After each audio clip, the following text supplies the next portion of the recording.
What's going on, people? Welcome back to the channel. KG is back with yet more Leeds United transfer news, more incomings, more improvements to the squad and our first 11.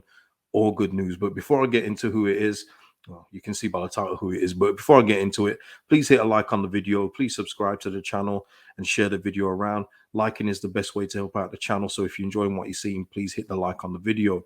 Now, listen, Leeds United have signed Luis Sinisterra from Feyenoord for a fee to be believed to be around 25 million euros plus 5 million in add-ons, and it's a long-term deal until 2027. So, yeah, good value. It's great value, but on a superficial level, I wish they had paid just a little bit more so we could say that he was our record signing instead of Rodrigo. But that is very superficial. But in business terms, this is a great deal for a 23-year-old, and I say a long-term deal as well because there was somebody left a note in my comments, and I've seen it a couple times as well where people thought we were spending 25 million euros on a 23-year-old and only giving him a 2-year deal. That just wouldn't happen. It wouldn't make any sense at all. It wouldn't make any business sense. If the player's over 30, you can understand it if they're of high quality. But for a 23-year-old, there's no way you're shelling out 25 million and not getting him on a long-term deal. It's just not going to happen. There's a possible sell-on clause in there as well for Feyenoord, so they've obviously covered themselves there too. And I believe it's a record amount received by Feyenoord, so all good for them. Now, listen, this link for Luis Sinisterra came out of nowhere pretty much after Calvin Phillips was shown in Man City colours. You know, people wondering, where do we go from here? What's going on now? What are we going to do with the money? Things like that. And then this link came out of nowhere, and I thought, okay. And then within a couple of hours, ESPN Netherlands had reported that it was already done. There was a few sites in Holland saying that it was a done deal already. And it's just amazing, isn't it? And it just shows you that we're never privy to what the club are doing. Sometimes they get stuff done behind the scenes, which is why I would say as well, not everybody gets a link straight away. But when this happened, it got me not going on pause, you know what I mean? But it got me excited because I seen this guy play, and the last time I saw him actually play was in the Europa Conference League final. If anyone knows me, you know I'm a big Jose Mourinho fan, huge Mourinho fan. So I was willing him on for Roma to win that trophy, and he did. They did win it. But what I did notice for Feyenoord is that he was very influential in their play when they tried to get forward. They were always looking for him to get the ball. And yes, he's a predominant attacking left winger, but he loves to cut inside. So I don't think it's going to be much of a problem about him being, if Jesse Marsh wants to play a bit more narrow, because he does that anyway. He cuts inside. That's where he does all his best work. He loves to dribble. Excellent dribbler of the ball, by the way. Excellent dribbler. Left, right foot finishing, no problem.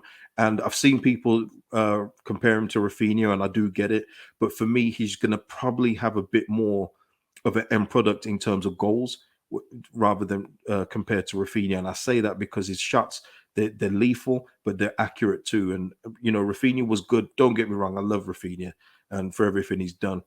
But Luis Sinisterra is probably a little bit more clinical in the final third than Rafinha is when it comes to finishing anyway. Chance creation, that can be debated. But for me, all the X factor that Rafinha is going to leave behind, Sinisterra is going to pick up. His goal returns in the Euro Division and the Europa Conference League last year, 23 goals in all comps.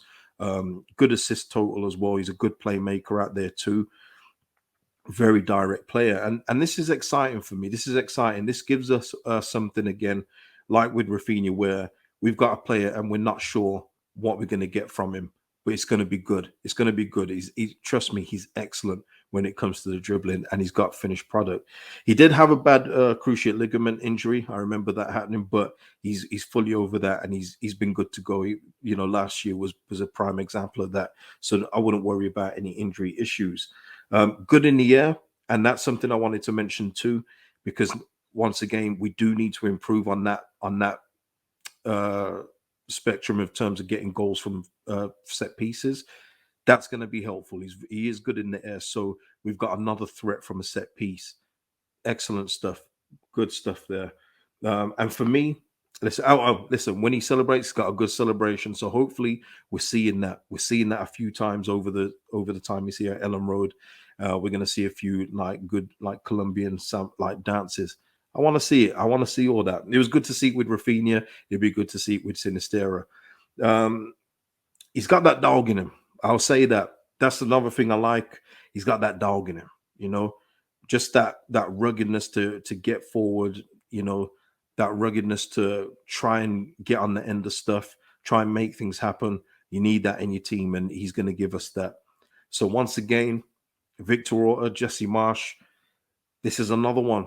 This is another one. 5 for 5. 5 for 5 when it comes to the first team signings. I'm very, very pleased with this one. Very, very pleased. Um, I'm interested to hear your thoughts.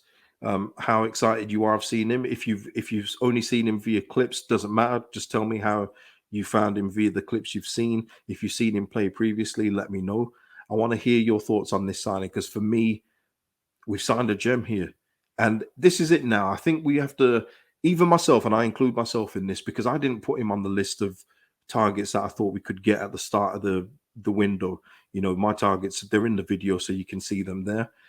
But I just thought that, yeah, we're not going to be in the running for him or Charles de Ketelaere. We're not going to be in for these guys because they'll be on for the next level. But they've tried and they've succeeded with one at least. So you know, kudos to them. I might have to rejig my list next season. You know, if we're flying up the league, I might have to put on a couple of little gems in there like Florian Wirtz. We'll see how it goes, in it. We'll see how it goes. But nah, great signing for Leeds. And we just improved our first 11 again. That's the main thing for me. And yeah, it's good going. It's good going. And I want to get your thoughts on that. So please leave them in the comments below.